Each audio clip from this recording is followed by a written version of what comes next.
Okay. All right, we're ready to go? Yep. Perfect. Hello, welcome to Whitman-Walker Health. My name is Thomas Gherkin. My pronouns are he, him, his, and I'm a compliance analyst in our compliance department. Actually, as part of this presentation, we will talk a little more about what the compliance department is, what we do, but so that you know here as we start a little bit, we basically support everyone across the organization at staying inside all of the various regulations and requirements that apply to all of the various things that we do. So on our next slide, we have the main topics that we will talk about today. The first of those you may have heard before of HIPAA. HIPAA is a big part of what we focus on all day, every day. So we will talk about what that is and how it applies to what you'll be doing with us, how to be sure that we do what we need to do there. The second thing we'll talk about is our compliance program. Like I said, who we are, what we do, and the ways that we ask you to help us do what we do. And then one specific way that you can do that is through incident reporting. And so we will talk about situations that call for that, and if there are situations that seem kind of unusual or like there's something compliance could help with, the ways that we ask you to let us know that. So moving on, jumping into HIPAA. HIPAA effectively is federal law implemented through regulations as well that focus entirely on protected health information, PHI, which we will talk about PHI a lot. Again, just remember every time PHI means protected health information. And the heart and soul of it is that patients' and clients' information that they share with us as part of receiving care and services is their information. It's not ours to do whatever we want with. And so we have to follow certain requirements to treat that information carefully to protect the privacy and the security of that organization. HIPAA goes into some of the specifics of when and how we can share and use that information when we need to.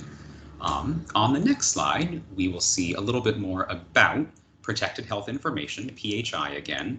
And again, that really means any individually identifiable health information about a patient that we have in any form. So electronic, paper, spoken.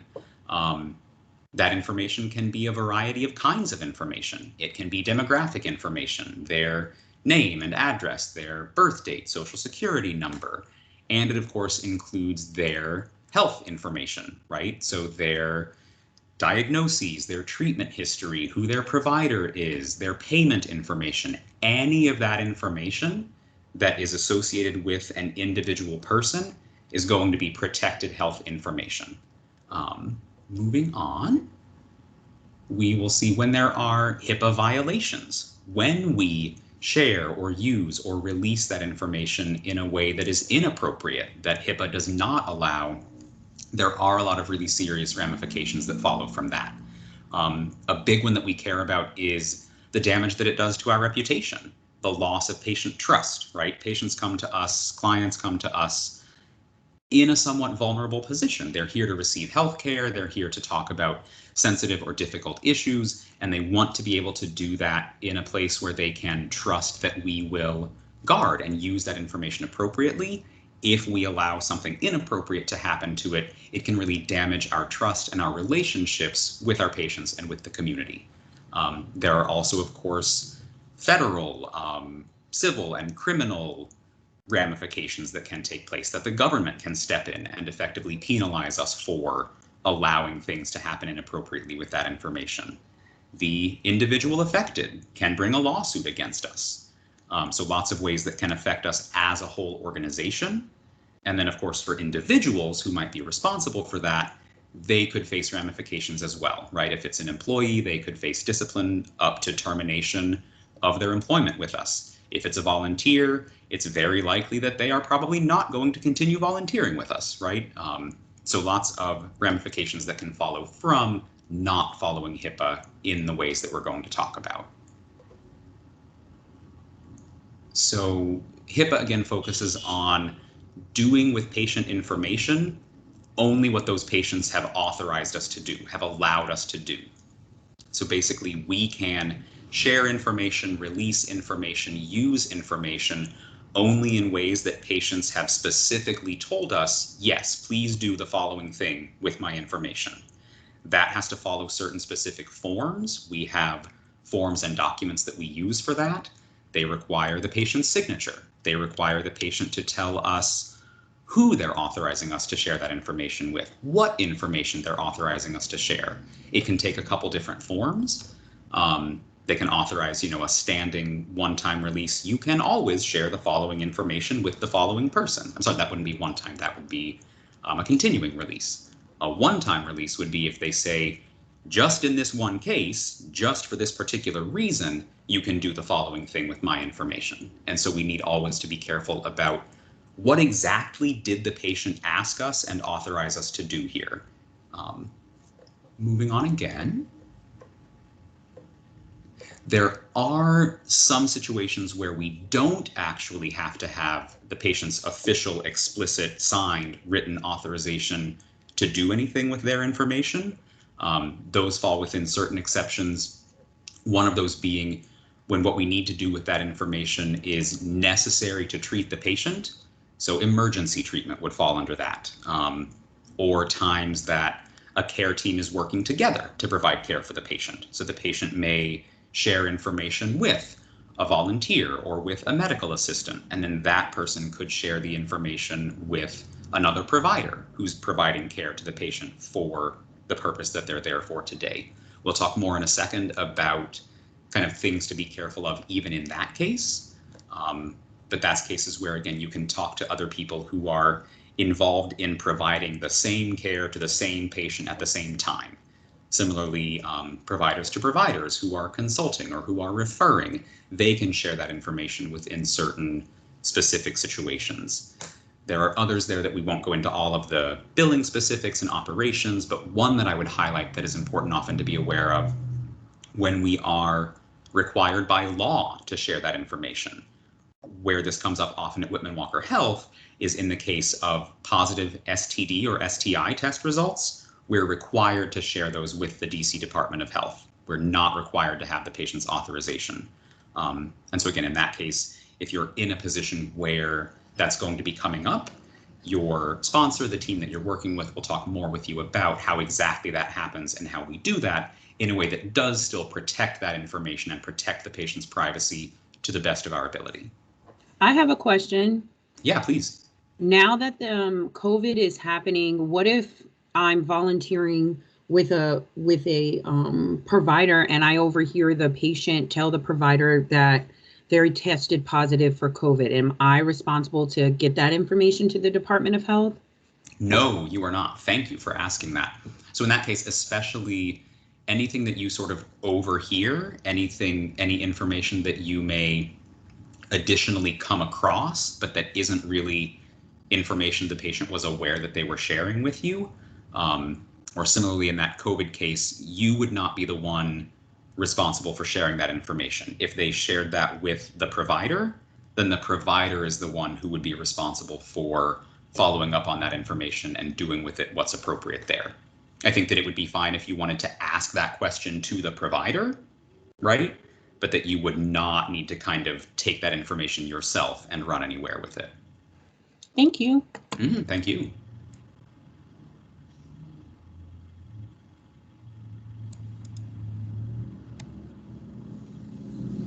So, other thing to be aware of, again, at Whitman-Walker Health specifically, we are what's called a hybrid entity for the purposes of HIPAA. You can basically think of that as having at least two different pieces under the same roof. So there's our clinical side and there's our legal services side, with the exception of the public benefits team. So anything on the clinical side and on the legal services side are considered completely separate entities, organizations for the purposes of HIPAA. And so any patient or client information that either one of those sides has, they cannot share freely with the other without the patient's authorization.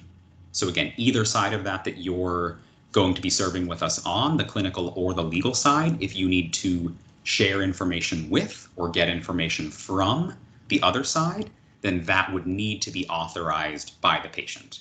Just something to be careful of and be aware of. Moving on again, we'll see a little bit more. Hold on, Thomas, it's not advancing. Okay.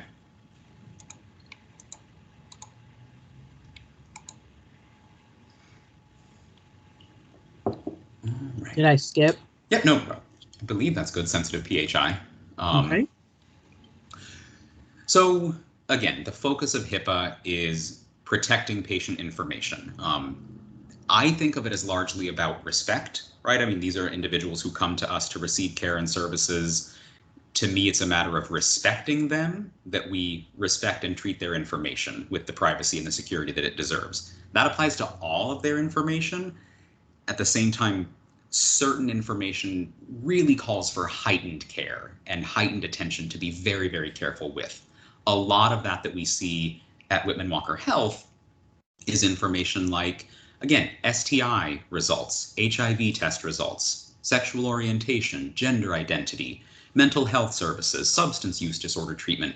This is information that, if it were released inappropriately, if it kind of got out to someone who should not have access to that information, it could be very damaging to the patient or the client, right? It's information that I can kind of think of, how would they care about it? And this is information that I think we can generally think of our patients and clients being very, very concerned with our guarding it to the best of our ability. So again, with all patient information, we want you to err on the side of caution, to be cautious, to be careful, to take a pause. But again, especially with information along these lines that's especially sensitive, we want you really to pay attention to how important it is to our patients and clients that we respect that information. Related to that, I would also just flag that HIPAA sets certain requirements for what we can do and can't do with patient information. It does not say that those are the only requirements that can apply. So there are additional state level, district level, federal level requirements that may set even stricter requirements than HIPAA. That is the case with, for instance, substance use disorder treatment. It's subject to even heightened restrictions beyond what HIPAA would require. So again, anytime that you're dealing with information, anything to have to do with that, A, be very careful. B, if you're unsure at all, ask your sponsor. Ask the Whitman-Walker personnel that you're volunteering with or serving with. Ask the compliance department if you need guidance. We always, want you to feel comfortable to come to any and all of us if you have any questions about this. The general thinking, right, is that it's much easier to pause for 5 minutes, pause for 10 minutes, ask someone and get confirmation, and then go ahead and share some information. Okay, maybe there was a 5 or 10 minute delay compared to, I kind of just need to get this done and this person is pushing for this, and so I'm going to go ahead and share some information and then later go back and ask if it wasn't released or shared in the way that it should be. That is a much more difficult, much more uncomfortable, much messier situation to clean up after the fact. So again, err on the side of caution. Please ask when you have any questions at all. We are happily, it is literally our job to help you with exactly that kind of question. Moving ahead a bit more. So the minimum necessary standard. This is very important. So like we talked about a little bit earlier, those cases where patient information can be shared and used and we don't need an official written authorization every time. So again, if I'm sharing with another person providing care and services to this same patient at this same time, right? I can share that information with them, but still only the minimum necessary, the smallest amount of information necessary to achieve whatever the purpose of sharing it is. That's what I'm authorized to share. It's not the case that just because we're both here providing care to the same patient or client, we can talk about any and everything in their health record together. No, because there's no reason to do that. That's far beyond the minimum necessary. You will have access to a great deal of patient or client information, depending on what exactly you're doing. You'll have access to far more than you need to do every individual thing that you're doing. And so it's your responsibility to hold yourself to that minimum necessary standard. So for instance, in the medical record, you would not go through and look at things just out of curiosity. You would not go to your own chart if you have been a patient or client with us, or friends or family or neighbors. Basically, you wouldn't access any of that information, and you wouldn't share any of that information if it's anything beyond the minimum necessary needed to do the thing that you are here to do with it right now. And again, as with everything, if you have questions about that minimum necessary, ask your sponsor, ask us in compliance. I have a question. Please. If one of the employees, I know I'd just be volunteering, but if one of the employees asked me to take a look at their record to see if the doctor scheduled an appointment for them correctly, would that be something that I'd be able to go in and do? That would not in most cases. So what can be helpful anytime an employee asks you to do something, or you're doing something that involves another employee or another volunteer, kind of for the immediate present, forget that they're an employee, forget that they're a volunteer, right? If they're here just in their capacity, if the hat they're wearing there is, I'm a patient checking on whether my appointment was scheduled, then in most cases, depending on what exactly your position is, that wouldn't be appropriate for you to go in and check, right? Unless you're actually working on scheduling in some way. Patients, employees, other volunteers would all need to follow the same procedures as any other patients. So long and short of that is, no, that wouldn't be appropriate, right? Even though they're another employee asking you to do that, everything should still follow the same procedure, the same process that it would for anything else. And so in that case, no, you would not be authorized to access that just sort of because you have access to it. Okay, thank you. You're welcome, thank you.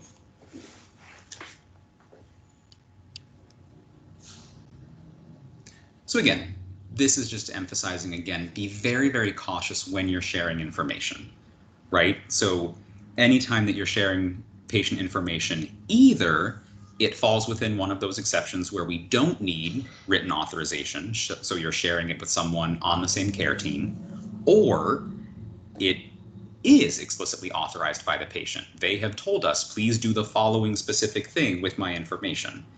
And so it's really just about paying attention to each of those pieces, right? Is this actually the piece of information that they authorized me to share? Or am I sharing more than that? Is this actually the person or the organization that they authorized me to share it with? Or am I sending it to someone else?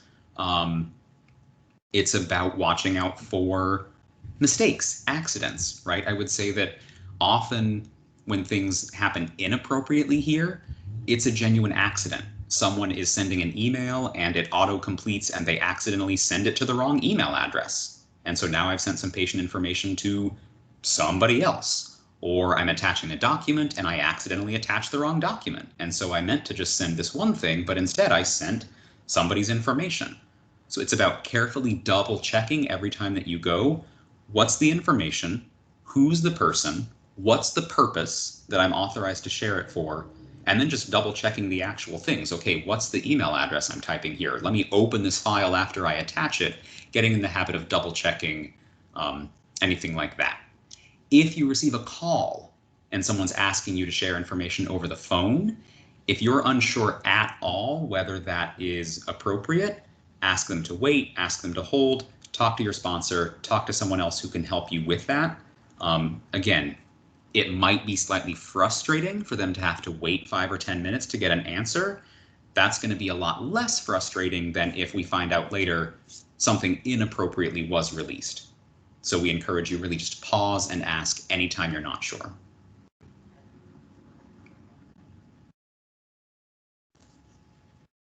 Other ways that we can talk about protecting PHI. These are some ways that I think of as sort of making sure it's not accidentally addressed, right? Or accidentally released. So basically keep good control over whatever information you have access to. Don't print it out and take it somewhere with you because you could drop your bag or leave your bag somewhere. Don't download patient information to your desktop. Don't send it to your personal email and open it on your phone, right? Anytime that it's in any of those places, it's a lot less secure. It's a lot easier for something by complete accident to happen where that information is then released. Yeah. Oh, being careful about your setup even, right? If you're accessing information on a computer, be aware of where your screen is facing. If you're taking calls with patients or about patients, can people overhear you? Are you in a place where, you could be overheard by accident? Just being aware of your space, your surroundings, of the sort of material setup that you're in whenever you're accessing information. So that would be like if I'm working from home and I need to Mhm. talk to a patient, I should probably have headsets. If I'm going to have, like people are in my environment and there's not a closed door, things like that. Absolutely, yeah. So, right, a lot of people have housemates or people that they live with. We're not saying they are all out to try to access information. Again, things happen by accident. So, have a headset, talk quietly, close your door so that you can't be accidentally overheard. If you have access on a computer or a device that you're volunteering and working from at home, have that password protected so that you're not leaving patient information up when you go to the kitchen or the bathroom or whatever, right? It's just being aware of really keeping that protected at all times.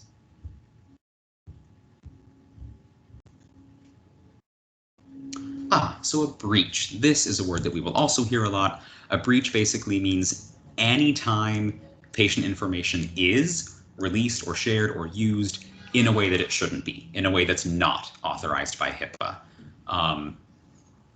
Long and short of it that we would say for you is that it's not your responsibility to do that investigating and know for sure whether a breach actually happened, whether information was in fact released inappropriately. What we ask you to do is, if you have any doubt or any question or any sort of feeling or suspicion something may have gone wrong, let someone know. Talk to your sponsor, your supervisor, talk to compliance. We will come in and do that investigation. Again, you're not responsible for doing all that investigation before saying anything to us. You're not responsible for knowing for sure. We just ask you, if you do see or recognize something, let us know. We'll come in and investigate further from there. If there in fact has been a breach, then we will notify the patient whose information was affected. We will notify the government, and that goes on this kind of publicly searchable list of healthcare breaches. If it affects 500 or more patients, right? And that can happen if you have a document with patient information and you accidentally send it to the wrong person. If it's that kind of large scale breach, we're also required to report it to the local media. So any of those things would have severe ramifications, especially at that larger level. In most smaller cases, right, the important thing at any level is just that keep an eye out, be aware, let us know if you do see anything out of the ordinary, and don't feel like you're responsible for knowing for sure, right? That's our job to step in and help from there after you've let us know. So patients do have rights under HIPAA. Again, right, it's all about their rights to control what happens with their information. They can authorize us to share it. They can direct us to restrict access to it. There are specifics for their access to their own medical records and kind of processes that we follow so that we make sure we do always get patients the information they request, but that we do that carefully and in a way that's secure. So again, the take home there is really just, if there's a patient request for information or anytime you want to share information with a patient in a way that might be slightly out of the ordinary or that you're not absolutely sure is exactly the standard way that you've done it, again, ask, get some clarification, get somebody else to help you with that, because we don't want to block patients from their own information, but we do want to treat it carefully. And I believe at this point we are just open to questions. If you have any other questions about HIPAA, that was a lot of information, I recognize. So in my capacity as a volunteer, I'm going to be helping out in the community health department. Mm-hmm. I believe I'm going to be helping with STD and STI screenings. Mm-hmm. If a patient comes in and they divulge out loud kind of, that they have gonorrhea, for example, Mm-hmm. and I then take that information and I go to a colleague of mine and I say, Joe Smith has gonorrhea and they need an appointment. Did I just break PHI by doing that?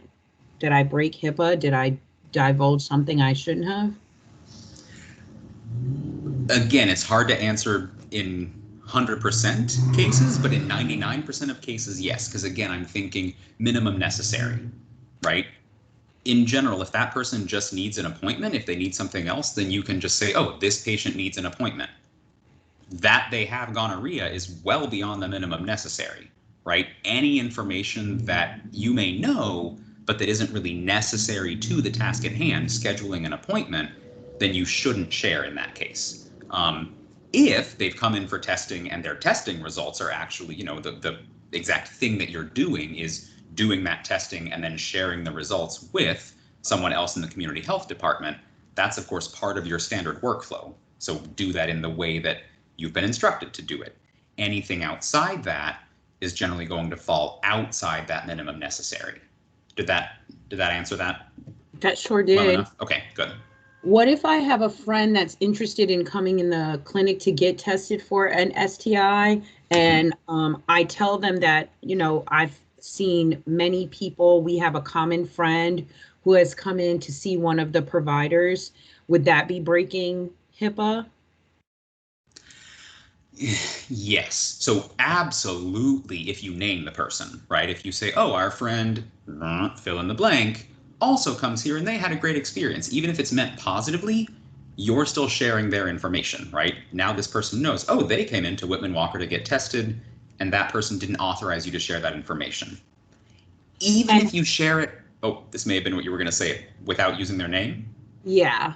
Exactly. So still, no, it's not a good idea. It's not safe, because I might say, oh yeah, no, we have a couple friends who come here too. But they know the friends that you have in common, right? You probably don't have 7,000 friends in common. They probably know there's 10 or 12 people you could be talking about. And they could piece together and funnel their way down to now knowing, oh, well, one of these 10 or 12 people goes to Whitman-Walker.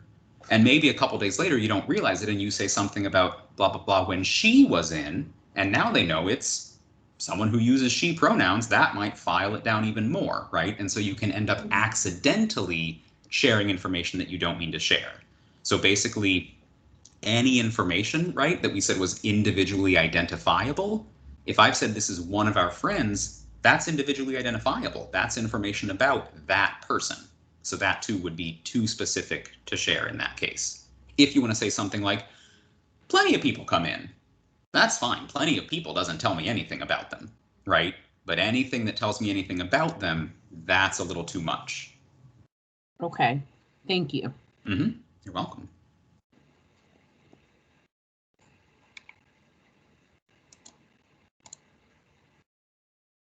Okay, so we're moving now into talking about our compliance department, kind of who we are, what we do.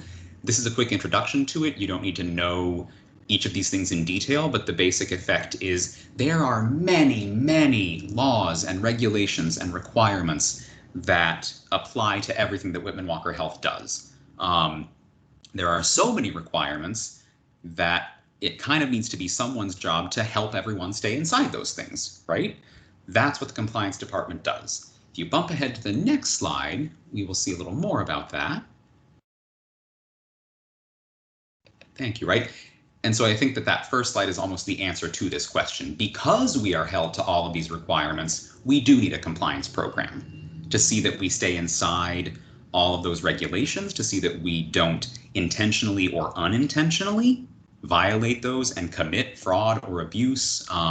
Right, nationally, there are requirements to have this kind of program to see that we do provide the best care that we can in the best way that we can.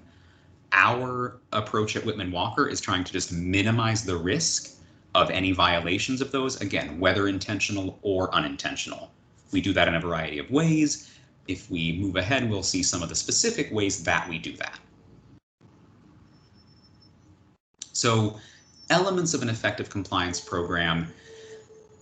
Really, one piece is about the tone that is set throughout the whole organization. Setting the tone that we as an organization and all of us as individuals are going to be committed to practicing in the way that we should, doing things in the way that we should, with integrity, with transparency, in ways that do in fact follow everything that we're required to follow. We have a board, we have our director, we have managers kind of at every level helping and supporting us to do that. The compliance department helps specifically by helping with policies and procedures and training so that people know what the ways are to do things. We also help by being available for you to come to us with questions or concerns, right? We do a lot of different things. Whitman-Walker Health often does things that are kind of unique or kind of new or kind of innovative, which is amazing. It also means that we're always running into questions about, oh, how exactly do we need to do this? That's what the compliance department can help with. You can come to us with those questions, and we're available to help you work through and find the answers.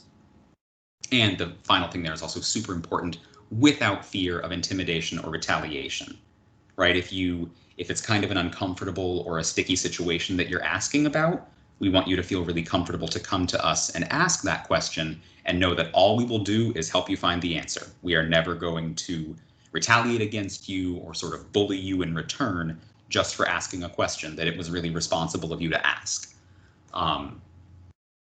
This slide goes into, again, a lot of the pieces that we've put in place to help us and to help you do that. I would really highlight the third bullet, especially, again, open lines of communication. We want to be very available to you when you have those questions. You can drop by and talk to us. There's an ethics line. The number for that is later in the presentation, where you can call us. We have an incident reporting procedure where you can sort of formally notify us of something that's happened.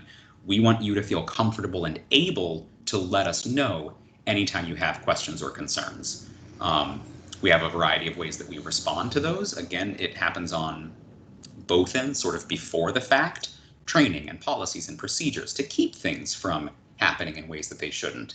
And then after the fact, kind of going back and investigating and adjusting systems or following up with individuals if something has gone wrong so that we correct things as much as possible. Thank you. So this, again, we won't go into the very specific nitty-gritty of it, but the main point is the Civil False Claims Act sets very high penalties and repercussions if we submit a claim, a bill to the US government for payment that is fraudulent. If we do that, there are severe repercussions. Some examples down there, right? If a provider has billed that they spent 60 minutes with a patient, but they actually only spent 15 minutes. That's fraudulent. That's not true. And they're asking the government to pay them for 45 minutes that they were not, in fact, providing services they said they were. That can show up in a variety of ways. Again, it's not your responsibility to know every single piece and part of the regulations around that. It is your responsibility to just keep an eye out. If something looks funny to you, if it raises questions or concerns for you, ask about it. If the person that you ask about it doesn't give you an answer that you're entirely comfortable with, keep asking about it and ask someone else. Again, pretty soon in that list of people you come to could be compliance. We're happy to answer and help when you have questions about anything like this.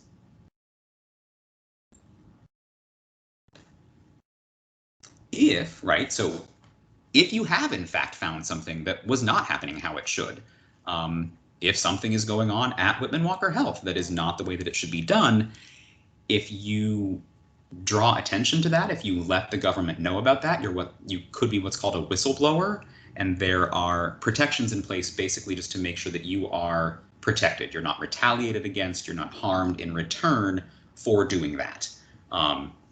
So I would highlight too, as much as I say over and over, please feel free and welcome and able to come to the compliance department with any questions. You are not required to come to us first, right? If you have these kind of serious concerns, you are absolutely able and within your rights to report to outside agencies, to report to the government as appropriate, right? So we want to be available as a resource, but just know that we are not your only or your required first stop resource if you have this kind of concern.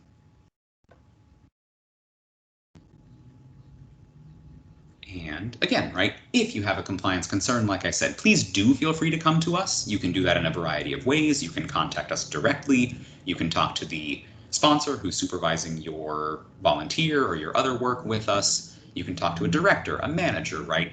you can call the ethics line. There's the phone number. You can, depending on your concern, depending on how it has been addressed so far, contact Whitman-Walker's board of directors, right? Or again, you can go directly to the DC or federal government. You can take that information to whatever level you think is appropriate. But compliance's goal is that you feel welcome and able enough to come to us, that we're happy to help you with any of those concerns as they arise. And bumping on a little bit, please.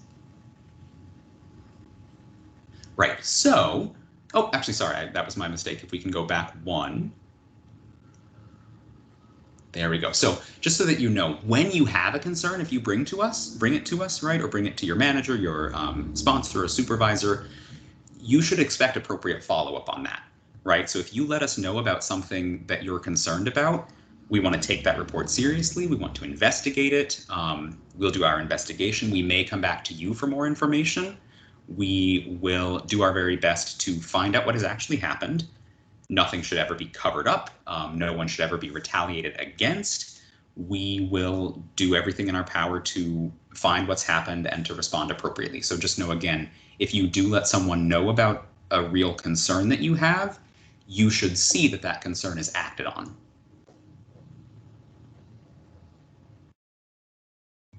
And there we go with that. Now, do you have other questions about our compliance program? How will I know if something should be followed up on with compliance? Just kind of in my gut, or is there something specific? How do I know? So that's a good question. Compliance takes part in a lot of different things, right? And so the sort of shorthand that we use sometimes is anything really out of the ordinary, anything really out of the usual. Very likely compliance is going to be part of the response to that. Not everything, we're not the first stop for everything, right? If you're on site and one of the bathrooms is out of toilet paper, compliance is not the first people you need to call about that, right? Talk to somebody, talk to facilities. But if there are things that look like they're basically happening in a way that they shouldn't, that's the kind of thing to come to compliance. Or maybe something hasn't happened yet, but you're worried about a risk that we're creating, or basically anything that you're concerned about. This doesn't look like it's happening the way that it should, or it's happening really unusually and we just want to be sure and be careful here. Anything like that, you could come to compliance with. And then again, even overarching that, if you're not sure whether to bring it to compliance, you can ask about that. Right? You can ask your sponsor, you can call us and ask, hey, this thing happened. I'm not sure whether we need to do anything more about that. We can have that conversation with you. You know, if it is something we need to hear more about, we'll ask more about it. If it's not, we will say, thank you for catching that and asking about it. Not really anything we need to do much more with. But again, any level of question you have, we're happy to talk through with you. And what if I make a mistake? If I make a mistake, am I supposed to report that? Mm-hmm. Yes, you are actually, which is right often not the most comfortable thing to do, but mistakes happen. And in fact, if you have made a mistake and then when you recognize that, do let someone know, that's probably the best way that that can go in terms of recognizing it. Okay, this was just an honest mistake. This was an accident, or this was something that I did. I now realize I should have done differently. Yes, that's also because you're both the one who made the mistake and the one who knows about it. It's your responsibility. We do ask you to let us know about that too. Okay, thank you. Mm-hmm. You're welcome.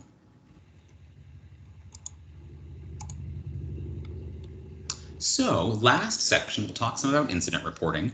And this again is pretty similar to what we were talking about, letting compliance know about things. We use incident reporting to talk about the sort of formal way that we do that so that we can keep track of everything that we've been notified of, these kind of issues that we're looking into. All Whitman-Walker employees will have an account in what's called Health City Compliance Manager. That's a platform that we use to keep track of our incident reporting. Volunteers and others generally will not have their own account in that, but if you see anything that happens out of the ordinary, like we talked about, right? Something looks like it's happening in a way that it shouldn't, or it's presenting risk, or you're just genuinely not sure, or it's really unusual, that's likely going to be submitted as an incident report. Talk to your sponsor, talk to another employee, talk to a manager. They will then work with you at getting that incident report into us. And it is always, always best to do that as soon as you can, just so that we have the best chance of looking into things, finding the information that we need, responding to and cleaning anything up as soon and as well as we're able to.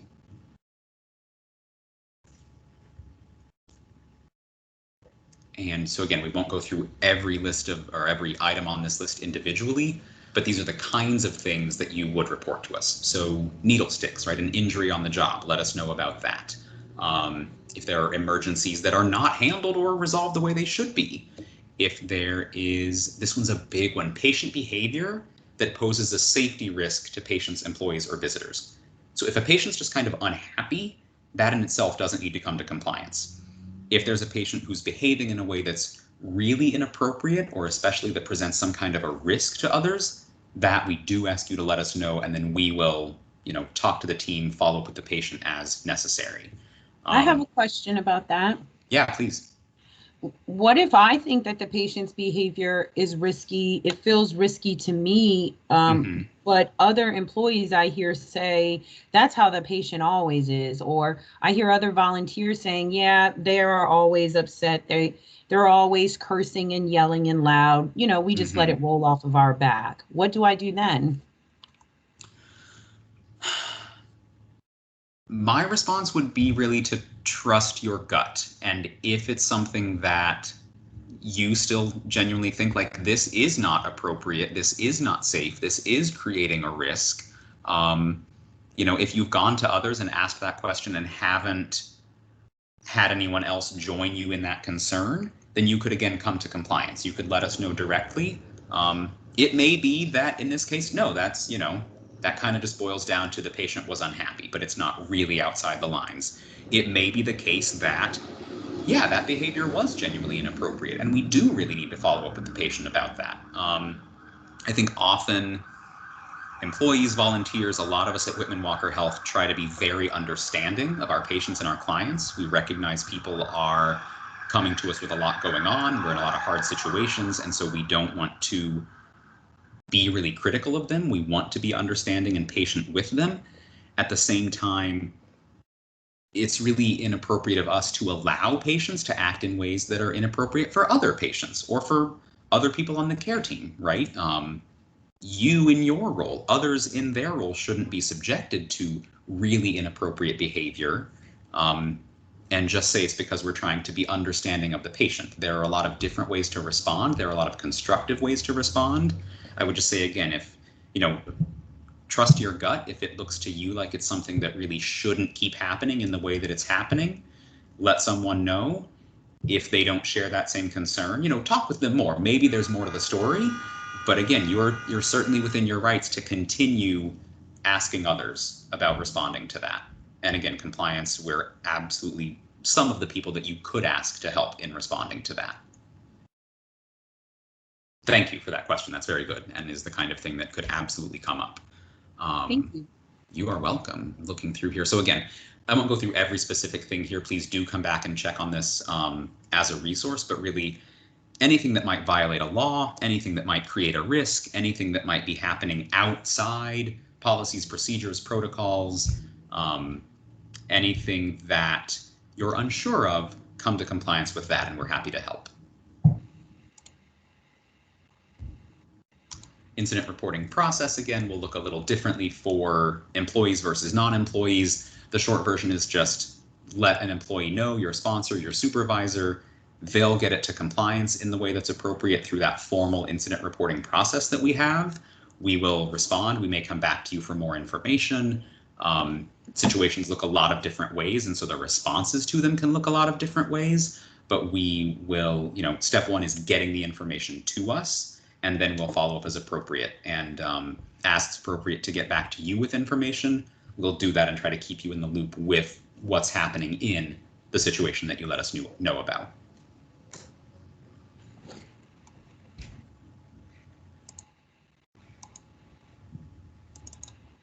And yeah, So I think that was the last section. Questions on incident reporting specifically, or on really anything that we've talked about today?